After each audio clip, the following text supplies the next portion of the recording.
Okay, so this is just an update on obviously how the build is going with my T300 or 95 Tiger engine. Obviously we have been doing the updates with the camshafts from the Sprint engine. Also the high compression pistons from the 750 to make this a high compression motor. Obviously previous videos you saw me tear it all down, which did explain obviously how to remove the sprag clutches. The starter sprag clutches in both the top opening and the non-top opening engine. Since then I have stripped all the bottom, cleaned it all out, made sure everything is absolutely spotless. Started to put it back together. As you can see, we've now got all the casings back together, ready to put the head on. Pistons are all in place, as you can see, the domed pistons. In relation to in relation to the original pistons, as you can see, they were just flat tops like the original 900. To make this a high compression engine, obviously you can see the domed pistons from the 750. I'm not quite sure what it takes the compression ratio to, but it has been recommended, and because obviously I had them from a spare engine that I managed to pick up with another bike. So obviously I haven't cleaned any of the engine block yet, but I'll do all that once it's all back together. So we're now at the stage where I'm about to put the piston liners back in. I have had to wait a little bit, so I was waiting for head gasket, things like that, with money and all the rest of it. Also, when I took the head off, I was going to glass the head just to clean it up, but there were some marks in it that I wasn't overly happy about, so I did actually take it to the engineer and got a very, very light skim on it just to get one of the indents in it from one of the waterways where the gasket had started to go very slightly, so it had actually eaten into the head surface very slightly. You could flick it with a nail, so it was a bit more than I wanted to. You wouldn't get it out just by glassing the head. Sorry, what I mean by glassing the head is putting it on a piece of glass with a flat piece of glass with some cutting compound and just basically cleaning the head nice and flat, because it didn't leak before, it wasn't warped, it didn't overheat. There was really, if the head was in good condition, there would have been no reason for me to skim it, but obviously when I took it off, it wasn't how I wanted it to be. So I've had that skimmed, as you can see. So that's all now good. All the valves have been removed and lapped back in. Obviously been putting high compression. There was the exhaust seats weren't perfect.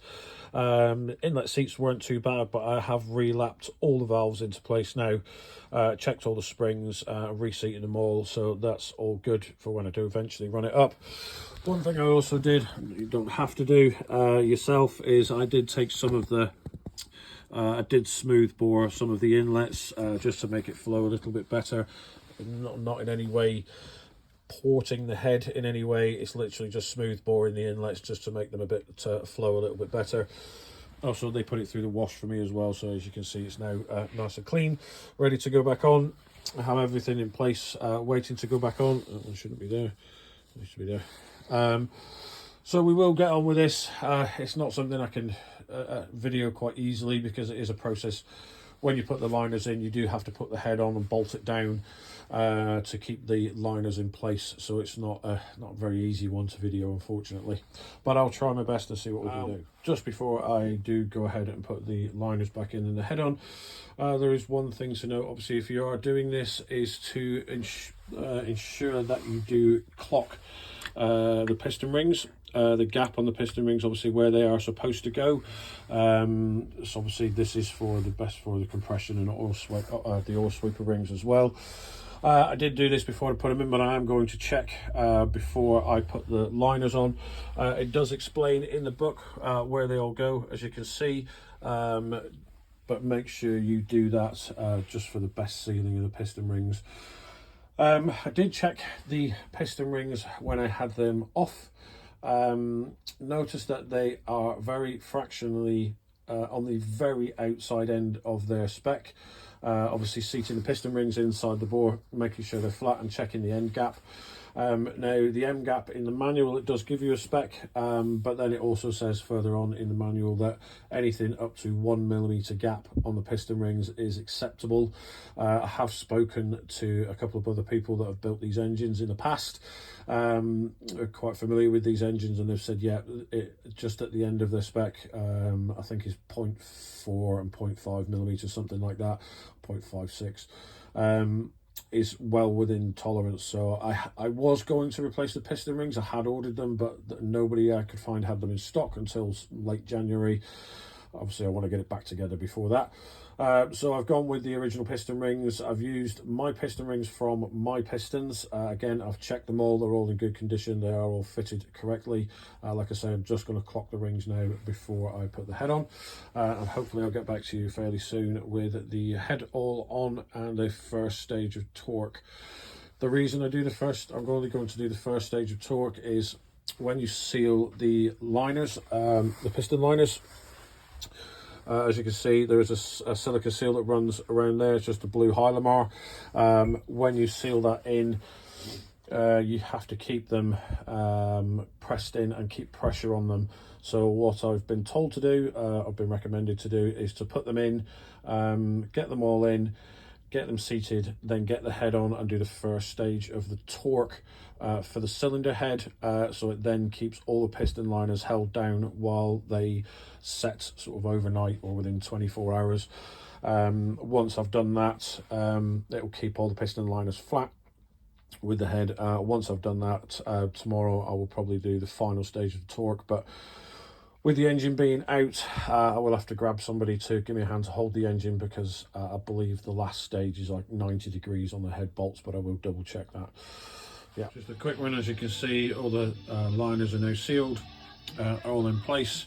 So the next stage is just going to put the head gasket on, not forgetting the two little half moon spacers that go here at the front of the head, just to take the gap up, and then I'll do the first stage of torque and then leave it then till tomorrow, and then I'll finish off the torque tomorrow. As you can see now, I've got the cylinder head back on. The head bolts themselves are torqued to 20 Newton meters to start with. Second stage then varies between which engine you've got, so it's either I think 27 or 35 if you've got the access panel. Not quite sure why that makes a difference. So second stage is 35 Newton meters. The two, obviously don't forget whenever you do it, just put the two bolts in the side here on the front of the engine for the exhaust side of it, and obviously the three that hold the end cap, the cylinder head end bolts. They're all 12 Newton meters, so there's not an awful lot on those. Obviously there will be, I'm going to leave it now for a day or so, because I do need somebody else to help me to do the last stage at 90 degrees, and I have to borrow a degree gauge because I don't know where mine's gone. So other than that, yeah, I'll come back to it when I've got it all torqued. So moving a bit further on, now all the cylinder head is on, all the liners are sealed. What I did initially was, like I said, is do the first two torque settings, which I think was 20 and 35, something like that. And then a friend of mine helped me do the last 90 degrees on the head bolts. So that's all now torqued down and nice and tight. Put all the cam chain back on. My cam chain was worn, so I've replaced it with a, I'm not going to say new one because it came out the other engine, but you can check the tolerances. There are tolerances on the chain, and the other chain was better. So I've used that one. Obviously put all the timing gear back on, put the pickup back on, obviously set that to 0.75, I think it's 0.6 to 0.8, something like that, the air gap for the pickup. Put a new tensioner spring in, as the limits on mine were well below what they should have been. And when I got the new one, it was a glaringly obvious difference. I think it's something like 74 mil, and mine was measuring, the new one's 74 and mine was measuring something like 67. It was way out, so possibly what I was getting a little bit of noise from the cam chain as well. So that's all in. Obviously the cams are all back in. They're all set up. I'm just about to check the clearances on them. They should be fine. They weren't out before, but I've got to this point, so I am going to check the clearances with everything set and torqued down as it should be. As you can, I don't know if you can just about make out the arrow there, which does line up with the head. So does that one. So the timing is all bang on. I've wound it over numerous times and everything is spot on and nothing's catching, which is great news, obviously, with the upgrade with the pistons. So I've just got to check the clearances. I probably won't do a video of reinstalling all the clutch and everything. You can sort of get that from my previous videos. The next video I put up will be probably trying to get it back into the frame.